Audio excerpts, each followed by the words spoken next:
I'm Michele Kishita. I'm a Philadelphia artist. I think the ideas in my work are born out of my experiences as a child, my experiences of landscape.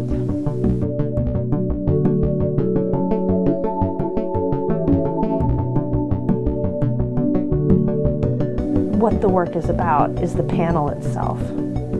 Something in the panel that reminds me of a landscape from childhood, or a landscape from living in Japan or living in Arizona.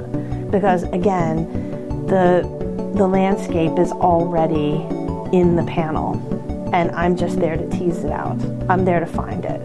And it's only my associations with landscape that lead me to find those things within the panel.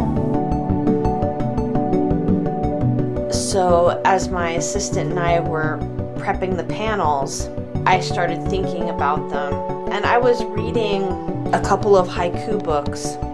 One was on the seasons, and I thought to myself, what if I mirrored the season that the exhibition is in?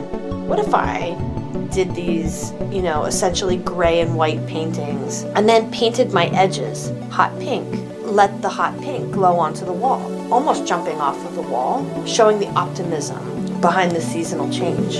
And that got me really excited.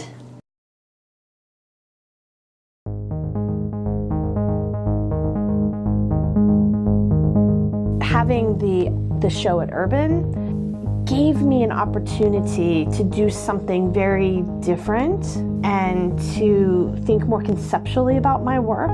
It was work made for that space. For me to turn around and take all the color away was a huge risk. And in doing so, was doing something completely different than what I had been doing. And that was terrifying the entire way through the process. You don't really know until you're actually there and putting it up. I really could have failed miserably. But it's that possibility of failure which, for me, makes it just a little bit more exciting. I always wanted to make a white painting that was just white, and I was able to do that for this show, and that felt really satisfying, and I really wanted the idea of winter to show through the work, and I think it does. And I think that the idea of the promise of spring, I think that comes through too. And so it paid off in terms of, what I'd hoped to do and what I actually accomplished. And so that was, woo. This was a big show. A lot of planning, a lot of stuff went into it. And I think for me, the fear now is like, well, what's next?